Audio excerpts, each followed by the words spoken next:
የአውሮፓ ታላላቅ ክለቦችን የተመለከተ ወቅታዊና ዕለታዊ መረጃዎችን ከምታደምጡበት የዩቲዩብ ቻናላችን የመረጃ ሰዓታችን ላይ ትገኛላችሁ።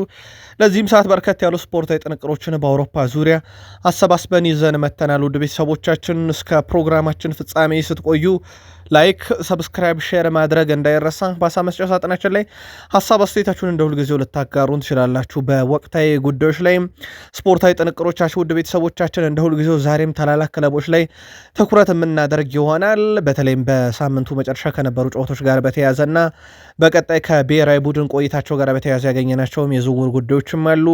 አስቀድመን የተወሰኑ የአገር ቤት ጉዳይና አፍሪካ ጉዳይ እናነሳለን። በአውሮፓ ትልቅ ክለቦች ወቅታዊና ዕለታዊ መረጃዎችን ስናቀርብላችሁ ራሱን ከብሔራዊ ቡድን ያገለለ ተጫዋች በቀጣይ 7 ጨዋታ የሚጠብቃቸውና ከአንዳንድ ብሔራዊ ቡድኖች ጋር በተያያዘ ያገኘናቸው ትልልቅ መረጃዎች አሉ። በከዋክብቶችም ደረጃ መረጃዎችን ይዘናል። በተወዳጁ የእንግሊዝ ፕሪሚየር ሊግ ሰፋ ያለ መረጃ ይዘናል። ጄሚ ካራገር በጣም አነጋጋሪ ሀሳብ ይዞ መጥቷል። በእርግጥ ሀሳቡ ተገቢነት አለው እያሉ ነው በርካቶች። ጆሴፕ ፔፕ ጋርዲዮላ ከልጃቸው ጋር ነው 40ኛ ዋንጫቸውን ያጣጣሙት። የእሳቸው የእግር ኳስ ስኬት ቀለል ተብሎ የሚነገር አይደለም። ሁሉን ነገር የተቆጣጠሩ አሰልጣኝ ናቸው ማለት ይቻላል። ባለፉት 20 ዓመታት ውስጥ እንዳስሷለን። የቡድኑን ተጫዋች አንቶኒ ሲሜኔ፣ ኒኮ ራይሌን፣ ሃላንድን፣ ማርክ ጉዌን ጨምሮ በርከት ያሉ መረጃዎችን በቡድን ዜና ይዘናል። የሮድሪን አስገራሚ ግጥምጥሞች እንነግራችኋለን። ወቅታዊ የሲቲ መረጃ እንደተጠበቀ ነው። ቼልሲ ተጫዋቹ ከጉዳት ተመልሶለታል። ከኦክቶበር በኋላ እየተጫወተ ነው። ተጨማሪ መረጃ እናነሳለን። ቼልሲ የህልውና ፈተና ውስጥ ወድቋል፣ ግን ዓለም አቀፉ ረፍት ይጠቅመዋል ከተባሉ ክለቦች አንደኛው ነው። እናነሳዋለን። በሊቨርፑል የመረጃ ሰዓታችን አንድ ሰው ወደኋላ መለስ ብለን አንስተን ሊቨርፑል ያንን በታሪክ ኮርኮር አድርገን ነው መረጃ የምንጀምረው። ወቅታዊ ሊቨርፑል መረጃዎችን ይዘናል። 6 ወር የፈጀው የአሰልጣኝ ፍለጋ ሂደት እንዴት እንደተጠናቀቀ እንነግራችኋለን። የቡድን ዜና ተይዟል። ወሳኙ ተጫዋች በሊቨርፑል በኩል ከሀገሩ ተቀንሷል።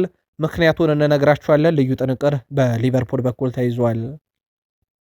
አርሰናል ከ4 ዋንጫ 3 ዋንጫ ብቻ ቀርተውታል ፔፕ ጋርዲዮላ። ስለዚህ የ3 ዋንጫ መቅረት ስለ አርሰናል ያሉት ዋይኒ ማርክ ሩኒም አስቀድሜ ተናግሬ ነበር ስላለ ጉዳይ እናነሳለን። የካራባው ካፕ የግማሽ ፍጻሜ ሽንፈት በኋላ እንግዲህ ለመጀመሪያ ጊዜ ነው ከረጅም ጊዜ በኋላ አርሰናል እንደዚህ አይነት ነገር ያስተናገደው። ከዛ በኋላ ግን አንዳንድ ነገሮች ቀድሞ የተተነበዩ ግን አርሰናል የገጠሙ አሉ። አርሰናል ቤት አንድ ትልቅ ጥያቄ ተነስቷል። መቼ ነው ሊቨርፑልን፣ ሲቲን ድል የሚያደርገው የሚል ጥያቄ በተከታታይ ይሄ በተለይም በወሳኝ ሰዓት ድል የሚያደርገው የሚለው በጣም ወሳኝ ጥያቄ እየተነሳበት ይገኛል። ለአርሰናል ቤት ወቅታዊ የዝውውር መረጃዎችና ከጉዳት ጋር በተያያዘ ያገኘናቸው ተጨማሪ መረጃዎች አሉ። በርካታ መወያ ሀሳቦችንም በአርሰናል በኩል ይዘናል። ለአርሰናላውያንም መልከታችሁን እያጋራችሁን እስከ ፕሮግራማችን ፍጻሜ ከኛ ጋር ቆዩን። ዋይኒ ማርክ ሩኒ በብዙ ያወደሰው ግን አንድ መከራከሪያ ያቀረበበት ቴሪ ዳንኤል ሆነሪ ፍጹም የተለየ ነው። ምክንያቱም ብሎ ቴሪ ዳንኤል ሆነሪ አንድን የዩናይትድ ሰው ያንቆለጳጰሰበት መንገድ ፍጹም ይለያል። እናነሷለን። በቡድን ዜና ማንቸስተር ዩናይትድ በ2026 አሁንም ከፕሪሚየር ሊጉ መሪ አርሰናል ጋር ተመሳሳይ አቋም ላይ የተገኙበትን አንድ በጣም አስገራሚ ግጥምጥሞሽና ሌላኛውን በጣም መጥፎ ሂደት ላይ ያለውን ካነሳን በኋላ እዚሁ ዩናይትድና አርሰናል ቤት አንድ ዩናይትድን ያገናኘ ጉዳይ እንነግራችኋለን።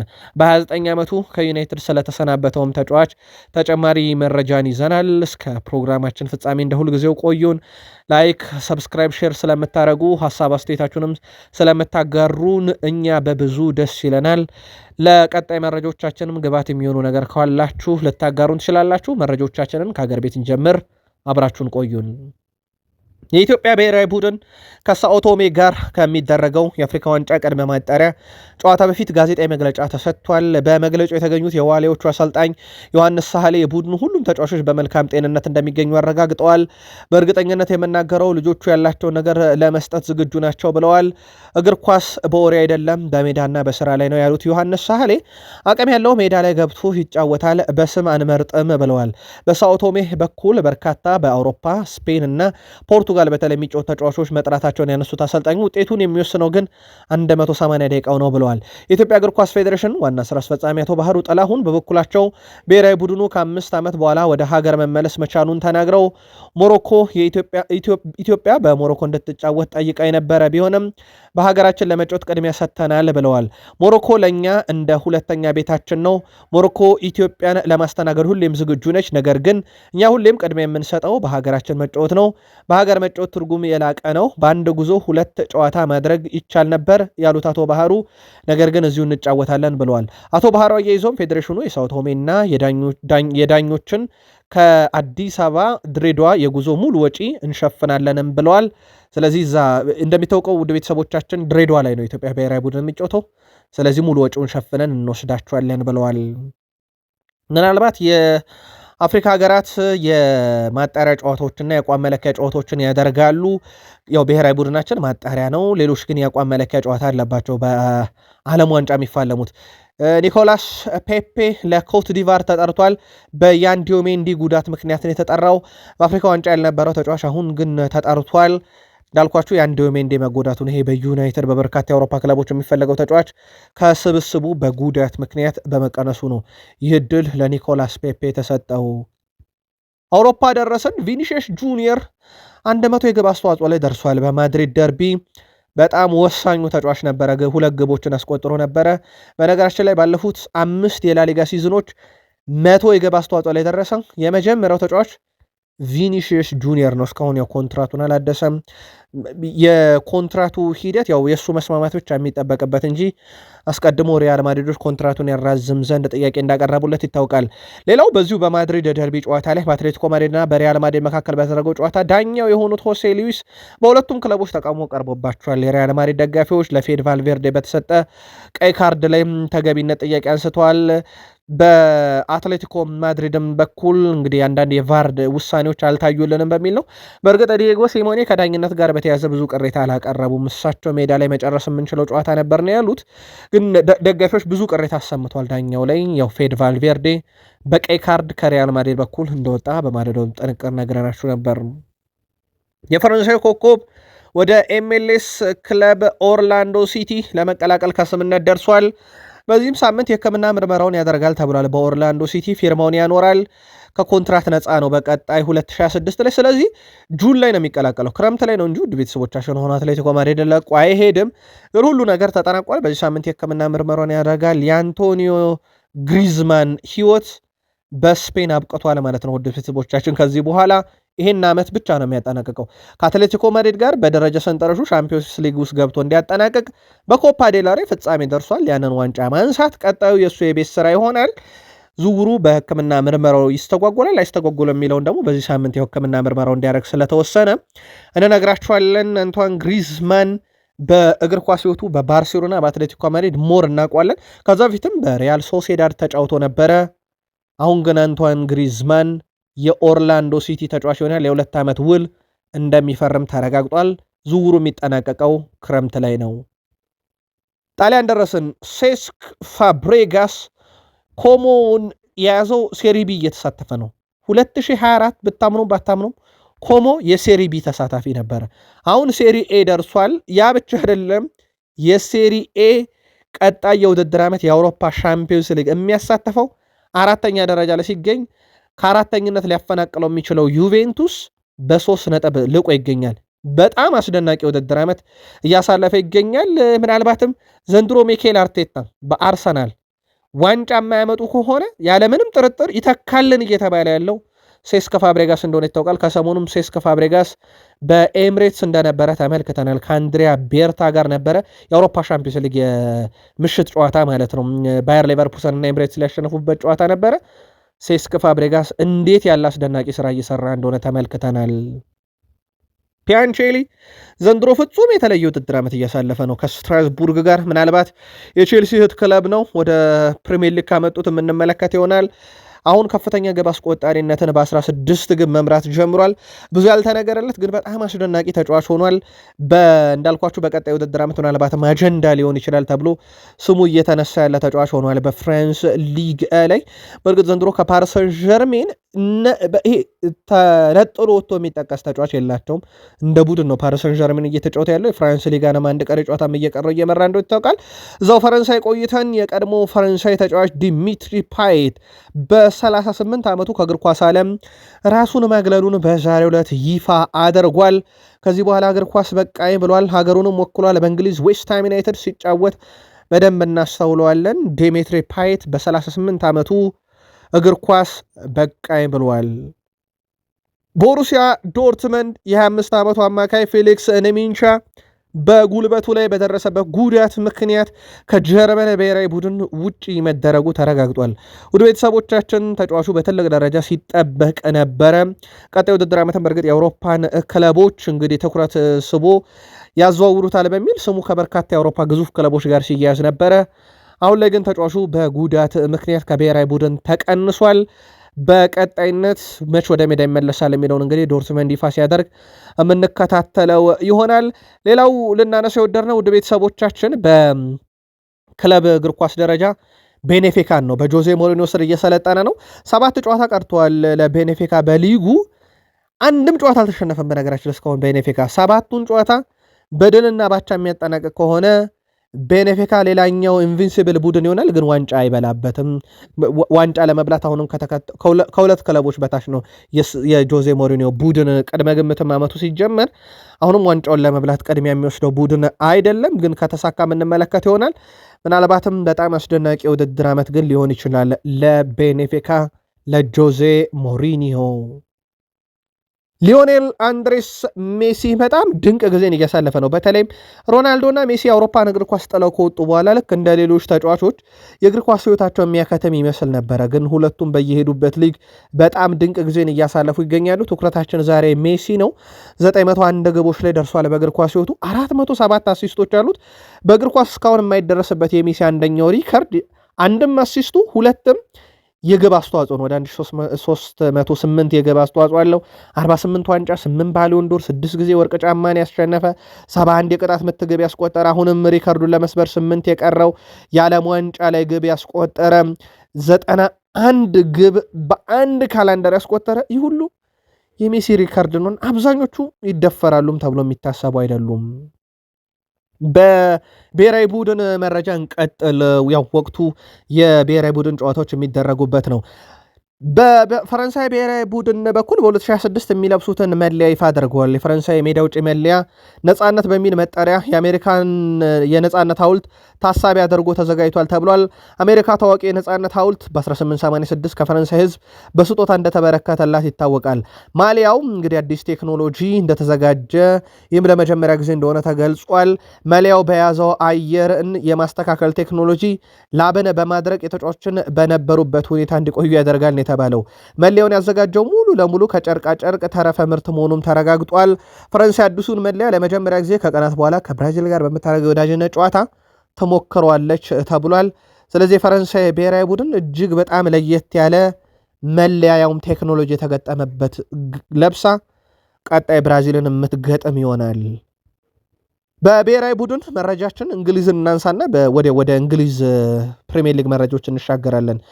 2023 በፈረንጆች አቆጣጠር ልክ በዛሬዋ ቀን ሃሪኬን የእንግሊዝ ብሔራዊ ቡድን የምንጊዜም ከፍተኛ ግብ አስቆጣሪነትን ከዋይኒ ማርክ ሩኒ የወሰደበት ነው።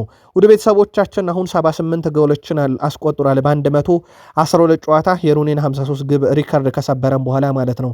ሃሪኬን በእንግሊዝ ብሔራዊ ቡድን በርካታ ግብ ያለው፣ በርካታ ጎል በዌምብሊ ያስቆጠረ፣ በርካታ ጎሎችን በአምበልነት ያስቆጠረ፣ በርካታ ፍጹም ቅጣት ምት ያስቆጠረ፣ በርካታ ጎሎችን በአንድ ሲዝን ለእንግሊዝ ያስቆጠረ፣ በርካታ ጎሎችን በትልቅ ውድድሮች ላይ ያስቆጠረ፣ በወርቅ ጫማ አሸናፊ የሆነ በዓለም ዋንጫና በኢሮ ዋንጫ ላይ ይህ ሰው ሃሪኬን ነው። ከእንግሊዝ ብሔራዊ ቡድን ጋር የመጨረሻውን የዓለም ዋንጫም እንዲሁ ያሳልፋል ተብሎ ይታሰባል። ምናልባት በበርካታ ከዋክብቶቹ ያላሳካችውን እንግሊዝ ዋንጫ ዘንድሮስ በነ ሃሪኬን የሚሆን ነው ወይ የሚለው በቀጣይ የሚታይ ይሆናል። ቶትናም 2026 ከገባ በኋላ ድል በአካባቢው ዝር አላለም። ቶትንሃምም ለድል አልቀረበም። ያገኙት ሁሉ ወይ ደቁሱታል ወይ ነጥብ ያስጥሉታል። ምናልባት ትልቅ ነገር ተደርጎ ሊወሰድለት የሚችለው ከሲቲ ጋር 2-2 ከሊቨርፑል ጋር 1-1 ያጠናቀቁት ጨዋታ በጣም በትልቅ ደረጃ ሊነገርላቸው ይችላል። ያውም ደግሞ በሜዳቸው ስለሆነ አብዛኛውን ጨዋታ እየተሸነፉ ያሉት ከሲቲ ጋር በሜዳቸው ነው 2-2 ያጠናቀቁት። ከዛ ውጭ ውድ ቤተሰቦቻችን በ2026 ካረጓቸው ጨዋታ ውስጥ 5ቱን አቻ ወጥተዋል። ወደ 7 የሚጠጉ ጨዋታዎች ደግሞ ውድ ቤተሰቦቻችን ወደ 8 የሚጠጉ ጨዋታዎች ተሸንፈዋል። ይሄ በቶትናም እግር ኳስ ታሪክ ታይቶ የማይታወቅ ነው። ጄሚ ካራገር ለዚህ መፍትሄው ሲባል ከአሰልጣኙ ጋር መለየት ነው ብሏልና ጄሚ ካራገር አሁን ጊዜው አሰልጣኙን ከቶትናም ኢጎር ቶዶርን ማሰናበት ነው እያለ ነው። ምናልባት ብዙዎች ተገቢ እያሉት ነው። ከዚህ በኋላ አሰልጣኙ ምንም የሚፈይዱት ነገር የለም። ቶትናም መቅጠር ያለበት አሁን በዚህ ሰዓት በፕሪሚየር ሊጉ ክለብ የማትረፍ ሪከርድ ያላቸው እነ ሳም አላርዳይስ አይነት አሰልጣኝ እንጂ ታክቲሻን አሁን ለዚህ ክለብ አያስፈልግ የሚለው ነገር በትልቁ እየተነሳ ይገኛል። ፔፕ ጋርዲዮላ 40ኛ ዋንጫቸውን በእግር ኳስ ታሪክ አሳክተዋል። ምንም ጥርጥር የለውም። ባለፉት 20 ዓመታት ውስጥ ስለ ጋርዲዮላ የውድቀት ሳይሆን የስኬት ዘመን ብቻ የሚወራበት ነው ማለት ይቻላል። እሳቸውም 40ኛ ዋንጫቸውን ሲያሳኩ ከሴት ልጃቸው ጋር ነው ትላንትና በዌምብሌ ደስታቸውን ያከበሩት። ለመሆኑ እነኛ 40 ዋንጫዎች የት ናቸው ያሉት ካላችሁ ፔፕ ያሳካቸው ዋንጫ ብዛት 6 የፕሪሚየር ሊግ፣ 5 ካራባው ካፕ፣ 4 ክለብ ዋንጫ፣ 4 የክለቦች ዓለም ዋንጫ፣ 4 የዩኤፋ ሱፐር ካፕ፣ 3 ሻምፒዮንስ ሊግ፣ ላሊጋን 3፣ ቡንደስሊጋን 3፣ ስፔን ሱፐር ካፕ 3፣ ኮሚት ሺልድ 3፣ ኮፓ ዴላሬን 2፣ ዲኤፍኤ ፖካል 2፣ ኤፍኤ ካፕ 2። እነኚህ ዋንጫዎች በስፔኑ ክለብ ኃያሉ ባርሴሎና፣ በጀርመኑ ኃያል ክለብ ባየር ሙኒክ፣ በእንግሊዙ ያለፉት 20 ዓመታት ውስጥ ኃያል በሆነው ክለብ ማንቸስተር ሲቲ ነው እነኚህን 40 ዋንጫዎች በጣምራ ማሳካት የቻሉት። አንቶኒዮ ሴሜኔ ይህ ከምናሸንፋቸው ብዙ ዋንጫዎች የመጀመሪያው ሆኗል፣ ያ ማለት ገና ይቀረናል እያለ ነው። ዋንጫው ይሄ የመጀመሪያችን ነው እንጂ ብዙ ተጨማሪ ዋንጫዎች አሉን ብሏል። ያው ሲቲ አክቲቭሊ አሁን ያለው ፕሪሚየር ሊግ በአርሰናል በ9 ነጥብ ልዩነት ይመራል። አንድ ቀሪ ጨዋታ እጁ ላይ ሲቲ ያለ ከአርሰናል አንጻር በተጨማሪነት ራሱን አርሰናል ይፋለማል። ሲቲዎች እንደ አድቫንቴጅ የሚያዩት ያንን ነው። ይቀረናል እያለ ነው። ኤፍ ኤ ካፕ እንኳን በራሳቸው እጅ ነው መወሰን ይችላሉ ለሁሉም ክለቦች።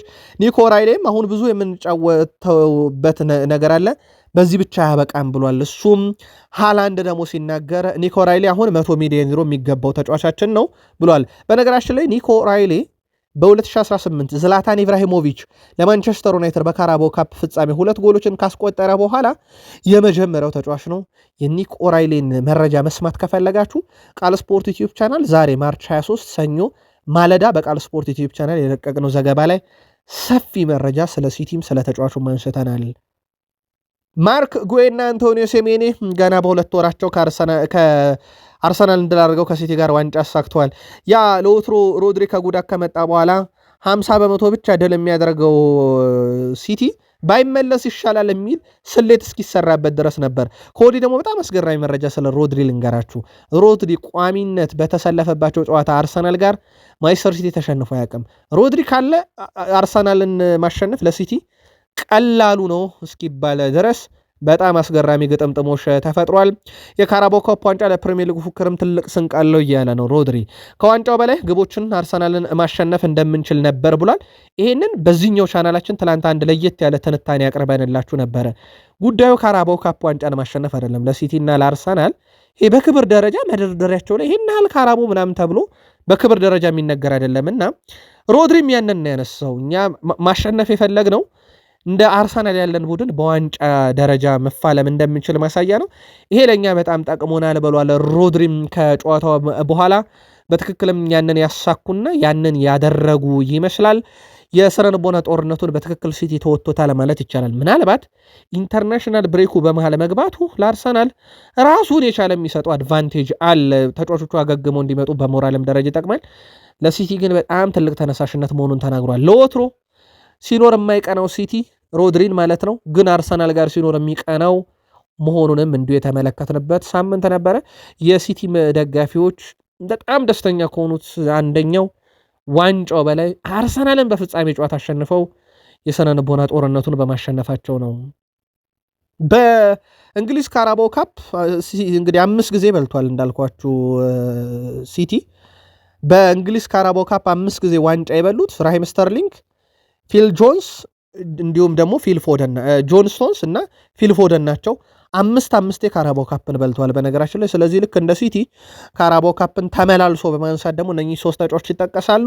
ማንቸስተር ሲቲ ካራባው ካፕን እንግዲህ ባለፉት ጥቂት ዓመታት ውስጥ ደጋግሞ በማንሳት ይታወቃል። ባለፉት 10 ዓመታት ውስጥ 5 ይወስዷል። የመጀመሪያው ዋንጫውን አሳካ በ2025/26። አሁን ትልቁ ጥያቄ ሁለተኛ ደረጃ በሚገኝበት ፕሪሚየር ሊግ እና እንግዲህ ሩብ ፍጻሜ በደረሰበት ኤፍኤ ካፕ ምን ይቀነዋል የሚለው ነው በቀጣይ የሚጠበቀው። እንደ ስንቅ እንቆጥረዋለን ብለዋል ፔፕ ጋርዲዮላም ሮድሪም ይህንን ነው ያነሱት። እንግዲህ ከዋንጫው በላይ ግባችን አርሰናል ማሸነፍ እንደምንችል ማሳየት ነበር ብሏልና ሮድሪ አርሰናል እውነት ማሸነፍ ይሄ የፕሪሚየር ሊግ ዋንጫን ለማንሳት እንደ መንደርደሪያ ይጠቀሙበታል የሚለው ደግሞ ከዓለም አቀፉ ረፍት በኋላ የምንመለከተው ይሆናል። ሮሚዮ ላቪያ ከጉዳት ተመልሷል። በነገራችን ላይ ኦክቶበር 2005 ነው ቋሚ ሆኖ ሲጫወት የተመለከት ነው በቼልሲ መለያ። አሁን ቀውስ ውስጥ ነው ያለው ቼልሲ፣ ምንም ጥያቄ የለውም። ቀውስ ማለት ከአንድ ቡድን ደረጃ ጥራት አንጻር ነው እና ምንም ጥያቄ የለውም። ቼልሲን የሚያክል የክለቦች ዓለም ዋንጫ ሻምፒዮን ሆነ፣ ያውም ፓሪሰን ዠርሜንን ረቶ የአውሮፓን ሻምፒዮን ረቶ ሻምፒዮን ሆነ። በፕሪሚየር ሊግ እና በአውሮፓ ሻምፒዮንስ ሊግ ላይ ትልቁ ክለብ አሁን ብዙ በዛ ደረጃ ላይ እየተገኘ አይደለም። በተለይ ባለፉት 3 ዓመታት ቼልሲ ከአብራሞቪች እጅ ከወጣ በኋላ እግር ኳሳዊ ነገሮች ሁሉ ጥፍት ያለበት ክለብ ሆኗልና በርካታ ቼልሲዋን እንደ ተርኒንግ ፖይንት ለክለቡ ውድቀት የሚያነሱት የአብራሞቪችን መልቀቅ ነው። በእርግጥ አብራሞቪች ክለቡን የለቀቁበት ምክንያትም እግር ኳሳዊ አይደለም። ሩሲያና ዩክሬን በገቡበት ጦርነት እንግዲህ ሩሲያ ላይ በተጣለ ማዕቀብ ምክንያት ነው እሳቸው ክለቡን የሰጡት። ለማንኛውም ቼልሲ አሁን ከቀውስ ይወጣ ዘንድ እንደ ሮሚዮ ላቪያ ያለ ተጫዋች መመለሱ ለቼልሲ በጣም ወሳኝ የሚባል ነው። ተጫዋቹ እንግዲህ በቀጣይ ከዓለም አቀፉ ረፍት በኋላ ለቼልሲ ግልጋሎት ይሰጣል ተብሎ ይጠበቃል። በተለይም ከፕሪሚየር ሊግ ጨዋታዎች አንጻር ቀጣዮቹ ጨዋታ ለቼልሲ ፈተና ናቸው። ሲቲን በሜዳው፣ ዩናይትድን በሜዳው፣ ብራይተንን አሜክስ ላይ፣ ፎረስትን በሜዳው፣ ሊቨርፑልን አንፊልድ ላይ፣ ቶትናምን በሜዳው ይገጥማል። ሊያም ሮዛኔር እነኚህን 6 ክለቦች እንዴት አሸንፈው ነው ቼልሲን የአውሮፓ ሻምፒዮንስ ሊግ ተሳታፊ የሚያደርጉት የሚለው ግን ምናልባትም እሳቸው ቼልሲ ከመጡ በኋላ የሚጠብቃቸው ትልቁና ዋናው የቤት ስራ ነው። እሳቸው ደግሞ ከሰሞኑ በሰጡት ጋዜጣዊ መግለጫ እንደ ቼልሲ ያለ ቡድን የአውሮፓ ሻምፒዮንስ ሊግ መሳተፍ ግዴታው ነው ብለዋል። ይህ ማለት እሳቸው እዚህ ስመጣ እንዳንደኛው ግዴታ ነው እያሉ ነው እና እውነት ቀንቷቸው ያደርጉታሉ ይሳካላቸዋል የሚለው ይጠበቃል። ግን የሚገጥሟቸው ቡድኖች ያንን የሚፈቅዱ አይደሉም። ሲቲ ለፕሪሚየር ሊግ ዋንጫ እየተፋለመ ነው። ዩናይትድ ለቶፕ 4 እየተፋለመ ነው፣ ያውም በእጁ ነው ያለው። ሊቨርፑል የራሳቸው ቀጥተኛ ተፎካካሪ ነው። ቶትንሃም በፕሪሚየር ሊጉ፣ ኖቲንግሃም ፎረስት በፕሪሚየር ሊጉ ለመትረፍ ነው የሚጫወቱትና ይሄ ለቼልሲ ከባዱ ፈተና ይሆናል። በሊቨርፑል መረጃችን አንድ ሰው አስታውሰን እንጀምር ውድ ቤተሰቦቻችን፣ ለየት ያለ መረጃ ነው። ሊቨርፑሎች ከማይረሱት የአውሮፓ ሻምፒዮንስ ሊግ ዋንጫቸው አንደኛው የአውሮፓ ሻምፒዮንስ ሊግ ኤሲ ሚላንን ዋንጫ የነጠቁበት 3-0 ተመርተው በዛ ጨዋታ ላይ 3-3 አድርገው በመለያ ምት ድል ያደረጉበትን ጨዋታ ሊቨርፑልያን እንዴትም ሊረሱት አይችሉም፣ ምንም ጥያቄ የለውም። በዛ ጨዋታ ላይ ታዲያ ጄሪዝ ዱዴክ ግብ ጠባቂ ነበረ። የፔርሎን የሼፍሼንኮን ፍጹም ቅጣት ምት አድኖ ሊቨርፑልን የዋንጫ ባለቤት አድርጎታል። ይህ ሰው ዛሬ ልደቱ እየተከበረ ነውና ሊቨርፑላውያን ባለውለታችን እንኳን ተወለድክ እያሉት ይገኛሉ። ምናልባት የወቅቱን ያንን የኤሲ ሚላንና የሊቨርፑል የአውሮፓ ሻምፒዮንስ ሊግ ሊቨርፑል 3-0 ተመርቶ 3-0ን ቀልብሶ በመለያ ምት ድል ያደረገውን ጨዋታ ስንቶቻችሁ ታስታውሱታላችሁ? ሊቨርፑል ያመልከታችሁን አድረሱን። ዛሬ ሊቨርፑል ቤት ከሰማናቸው ትልቁ ዜና የፍሬድሪኮ ኬዛ ጉዳይ ነው። በጣም ያልተጠበቀ ውሳኔ ነው። ለጣሊያን ብሔራዊ ቡድን ሲጠራ እኛም በጣም አስገርሞ ነበረ። ብዙ ጨዋታ እያደረገ ያልነበረ ተጫዋች እንዴት ተጠራ በሚል የሊቨርፑል የፊት መስመር አጥቂ ፍሬድሪኮ ኬዛ ከጣሊያን ብሔራዊ ቡድን ስብስብ ግን ዛሬ ተቀንሷል። ተጫዋቹ በብሔራዊ ቡድን ስብስብ የተቀነሰው ለመሳተፍ በአካል ብቃት ዝግጁ ስላልሆነ ተብሏል። በተደረገው ሕክምና ምርመራ ኬዛ ለመጫወት ብቁ አለመሆኑ ተረጋግጧል። በዚህም ምክንያት ከሊቨርፑል ጋር በተደረገ ስምምነት የብሔራዊ ቡድን ስብስብን መልቀቁ ተረጋግጧል። በምትኩ የቦሎኛውን አጥቂ ኒኮላ ካምብ ቢያንጌ ጥሪ ቀርቦለታል። ስለዚህ ፍሬድሪኮ ኬዛም በሊቨርፑል ልምምድ ማዕከል የሚቆይና ከዓለም አቀፉ ረፍት በኋላ ለሊቨርፑል ግልጋሎት የሚሰጥ ይሆናል። ሊቨርፑል የስኳድ ዴብዙ ጥራት የሚያስፈልገው ሰዓት ነው። ስለዚህ ፍሬድሪኮ ኬዛ ቢያንስ ከጉዳት ነፃ ሆኖ ከዓለም አቀፉ ረፍት በኋላ የቡድኑ አካል ይሆናል ማለት ነው። ሊቨርፑል በዚህ ዓመት 42 ግብ ተቆጥሮበታል። ሻምፒዮን አይመስልም፣ ያምና ሻምፒዮን አይመስልም። የዘንድሮ ነገር 42 ግብ ነው የተቆጠረበት። ብታምኑም ባታምኑም ሊቨርፑል አምና ሻምፒዮን በሆነበትና ካቻምና ክሎፕን የመጨረሻ ሲዝን ባሳለፈበት ጊዜ በድምሩ 41 ግብ ነው ባለፉት 2 ሲዝን የተቆጠረበት። አሁን በአንድ ሲዝን የተቆጠረበት በልጧል ከነኛ 41 ግቦች። ይሄንን እንዴት አድርገው ይተኩታል? እንዴት አድርገው ያሻሽሉታል የሚል ይጠበቃል። ሊቨርፑል ያኔ ክሎፕን እንግዲህ እንደሚለያዩ ባረጋገጠበት ጊዜ አዲስ አሰልጣኝ ለመፈለግ 6 ወር ነው የፈጀበት። ያ ማለት ስሎትን ለማሰናበት ቡድኑ አሁን ዝግጁ እንዳልሆነ ማሳያ ነው። ስሎትን ለማግኘት ወደ 60 ገጽ ያህል ፋይል አዘጋጅተው ነበረ። ክለቡ ለዛ 60 ለሚደርስ ፋይል ተገቢውን አሰልጣኝ ፍለጋ ሲባዝን ሲዳክር ነበረ። ምናልባትም ያ ሁሉ ጥናት በሊቨርፑል የመጀመሪያ ዓመት ስሎት መጥተው ትክክለኛ አሰልጣኝ ተብለው ነበረ። በእርግጥ እግር ኳስ ወቅታዊ ብቃትን መሰረት ያደረገ እንጂ በውለታ የሚሄድ ነገር አይደለም። የአምና ድል ለሊቨርፑል ዘንድሮ ምንም አይነት ፋይዳ አይኖረውም። በፕሪሚየር ሊጉ የሚያጠናቀቅበት ደረጃ ነው ቀጣይ ዓመተ ህልውናውን የአውሮፓ ሻምፒዮንስ ሊግ የሚወስነው። ስለዚህ ስሎት ከዚህ በኋላ ትክክለኛ ሰው ናቸው የሚለው ግን ጥያቄ የሚያስነሳ ነው።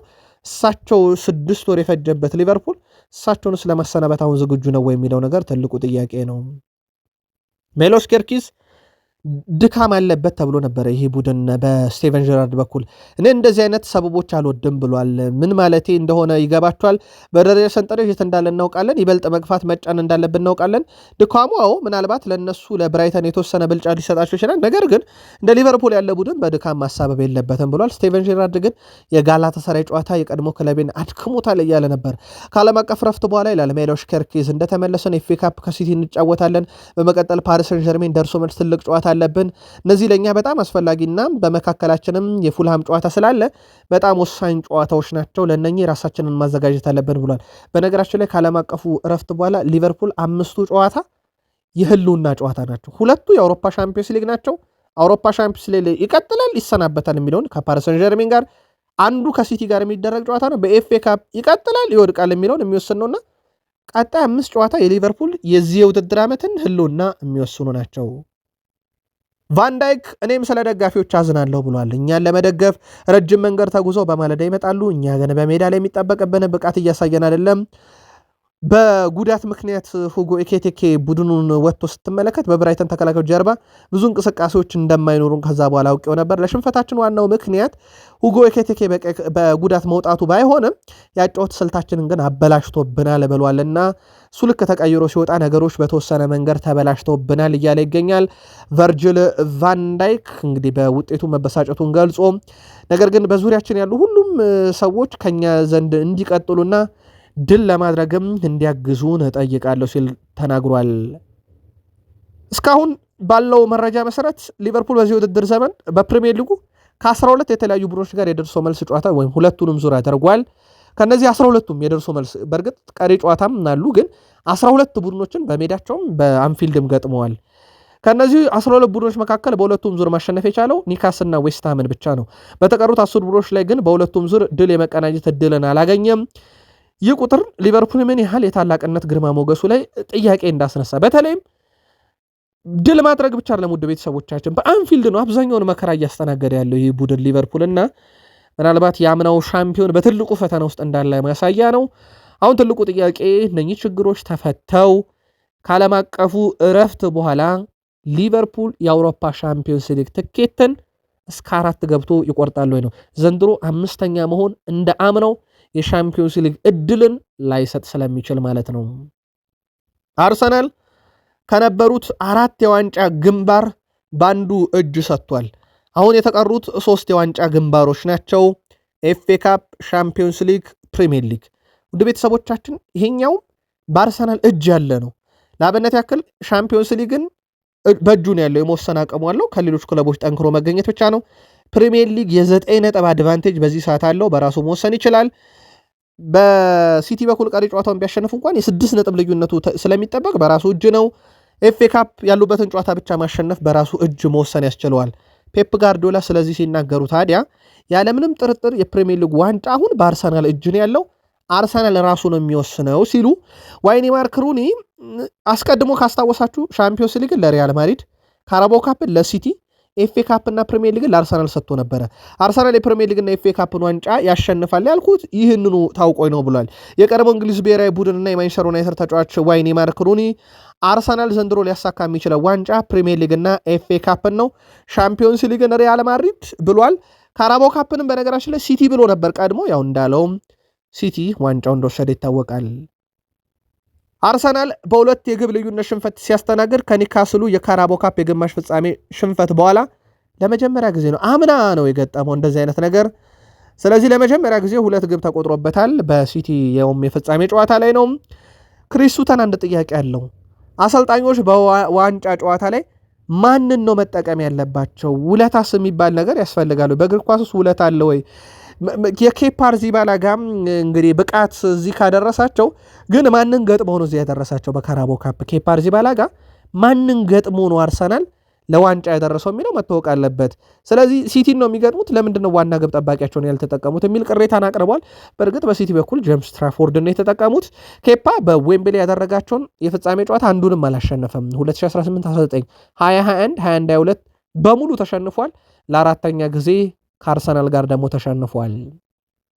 አሁንም አንድ ጥያቄ አርሰናል ላይ ይነሳል። አርሰናል በወሳኝ ሰዓት ትልልቅ ክለቦችን መቼ ነው የሚያሸንፈው? ይሄ እንዳልኳችሁ በወሳኝ ሰዓት የሚለው በትልቁ መከራከሪያው ነጥብ ነው እንጂ ሲቲን አምና 5-1 አሸንፎታል። ግን አሁን በወሳኝ ሰዓት ለአብነት ያክል ሲቲን በፍጻሜን የገጠመው አላሸነፈውም። ዩናይትድን ሲገጥም በዚህ ዓመት በጣም በወሳኝ ሰዓት ነው አላሸነፈውም። ቪላን በወሳኝ ሰዓት አላሸነፈውም። በሊቨርፑል በወሳኝ ሰዓት ድል አላደረገም። ከሊቨርፑል ከሲቲ ነጥብ ማግኘት በዚህ ዓመት በተለይም የስነ ልቦና ጫናውን ለመቀነስና የበላይነቱን ለመውሰድ በጣም ያስፈልግ ነበር። አዲስ ነገር አሁንም የለም እየተባለ አርሰናል ቤት እየተወቀሰ ያለው እነኝህን ትልልቅ ቡድኖች በወሳኝ ሰዓት እንዴት ማሸነፍ ይሳነዋል የሚል ቅሬታ ሲነሳ፣ አብዛኛው ቅሬታ የተነሳው ደግሞ ሚኬል አርቴታ እነኝህን ቡድኖች ሲገጥሙ የቡድኑ በደንብ እንዳይጫወትና ስጋት ውስጥ ወድቆ እንዲጫወት ቡድኑ እያደረጉ ነው፣ ነፃነት እየነፈጉት ነው የሚል ነው። ሊቨርፑልን ሲገጥሙ ያንን ያስተዋሉ ይከራከራሉ። አስቶን ቪላ ላይ በእርግጥ ሂሳብ አወራርደውበታል። ከዛ በኋላ ማንቸስተር ዩናይትድ ላይ በጣም ጥንቃቄ ወስደው ነበር የተጫወቱት። በሲቲ ጨዋታ ደግሞ ሙር ቡድኑ በነፃነት እንዳይጫወት አድርገውታል በሚል ቅሬታ ቀርቦባቸዋል። አርሰናል ኤፕሪል 18 1993 ነው ካራቦ ካፕ ለመጨረሻ ጊዜ ያነሳው። ኦልሞስት 33 ዓመት ሞላው ማለት ነው። ላሚን ያማል አልተወለደም ዛሬ። ላሚን ያማል ፍጹም የተለየ ነው። እንኳን ላሚን ያማል በእግር ኳስ ውስጥ በርካታ ከዋክብት አልተወለዱም ነበር። ሚኬል አርቴታ ገና የ11 ዓመት ልጅ ነበር የዋንጫ ሲነሳ።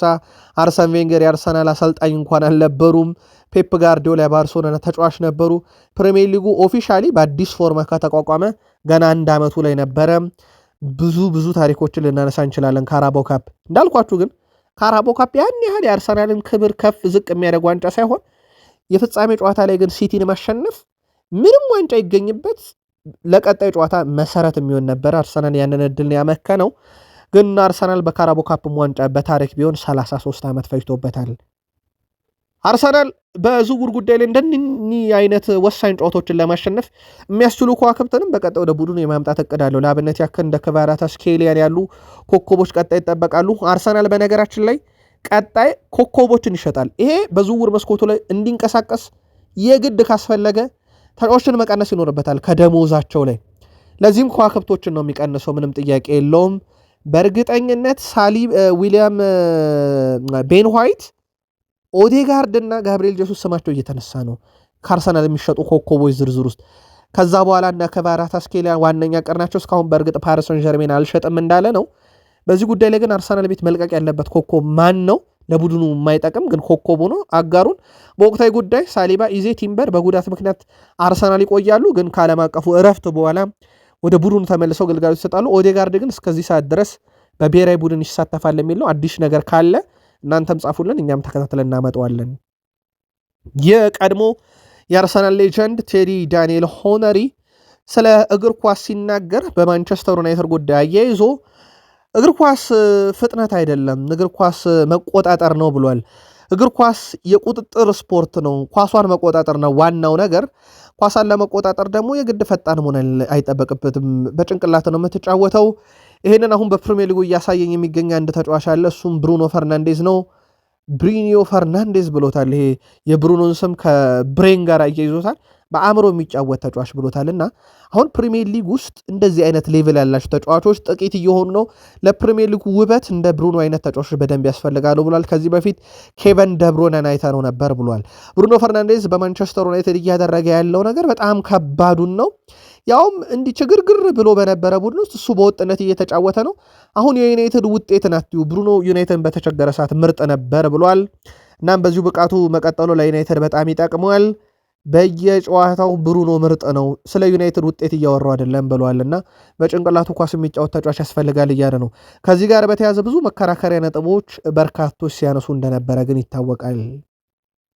ለአብነት ያክል ዋይኒ ማርክ ሩኒ እናንሳው። ሩኒ ብሩኖ ፈርናንዴዝ ምርጡ ነው፣ ግን የዩናይትድ የምንጊዜ ምርጡ ስለመሆኑ እርግጠኛ አይደለሁም ነው ያለው። አይደለም ሳይሆን እኔ እርግጠኛ አይደለሁም፣ ምክንያቱም በዩናይትድ ታሪክ ውስጥ በብሩኖ ቦታ የተጫወቱ ሌሎች ተጫዋቾችን ተመልከቱና ብሩኖ በማ ቦታ ነው የሚካተተው የሚለውን ተከራከሩበት ብሏል። ግን ዋይኒ ማርክ ሩኒ የአሁኑ ብሩኖ ግን የአውሮፓ ምርጡ ነው ብሏል። በቦታው ላይ በማንቸስተር ዩናይትድ ብሩኖ ፈርናንዴስ 2026 ከገባ በኋላ 12 ጨዋታዎችን አድርጓል። 13 የግብ አስተዋጽኦ አለው። አብዛኛው አሲስት ነው። ያው ከቆመ ኳስ ነው በነገራችን ላይ አብዛኛው አሲስት። አሁን የቴሪ ዳንኤል ሆነና የኬቨን ደብሮይናን አልነካ ያለ ሪከርድ ለመስበር የተቀሩት ጨዋታዎች ላይ በትንሹም አሁን 16 አሲስት ስላለው በትንሹ ከ5 በላይ አሲስቶች ይቀሩታል። በማንቸስተር ዩናይትድ በኩል 2026ም ከገባ በኋላ በጣም ድንቅ ጊዜን እያሳለፈ ይገኛል። በነገራችን ለውድ ቤተሰቦቻችን ማንቸስተር ዩናይትድ በ2026 በፕሪሚየር ሊጉ ያሸነፋቸው የጨዋታ ብዛቶች 7 ናቸው። ውድ ቤተሰቦቻችን በእነኚህ 3 ወራት ውስጥ ከዚህ ጋር በተያያዘ አርሰናልም 7 አለው። ከዩናይትድ እና ከአርሰናል በመቀጠል በርካታ ድል ያላቸው ብራይተን፣ ብሬንትፎርድ፣ ኒካስል፣ ማንቸስተር ሲቲ፣ ፉልሃም፣ ኤቨርተን እና ቼልሲ 5 ድል አላቸው። ከዛ 4 ድል ያላቸው ዌስትሃም፣ በርንሞዝ፣ አስቶን ቪላ፣ ሊቨርፑል እና ሳውዝሃምፕተን 3 ድል ያላቸው 3 ክለቦች አሉ። ፓላስ፣ ወልቭስ፣ ኖቲንግሃም ፎረስት 2 ድል ያለው ሊድስ ነው። 1 ድል ያለው በርሌ ነው። ቶትናም ያው ዘንድሮ ምንም ድል የለውም በ2026። ዩናይትድ ይህንን ድሉን የአውሮፓ ሻምፒዮንስ ሊግ ትኬት መቁረጫ ያደርግ ዘንድ በጣም ወሳኝ ምዕራፍ ላይ ይገኛል። በማንቸስተር ዩናይትድ በኩል ግን አንዳንድ መነሳት ያለባቸው ጥያቄዎች አሉ። በተወሰነ መንገድ ሜዳ ላይ የግብ አስተዋጽኦቸው እየቀነሱ የመጡ ተጫዋቾች አሉ። ላብነት ያክል አማድ ነው።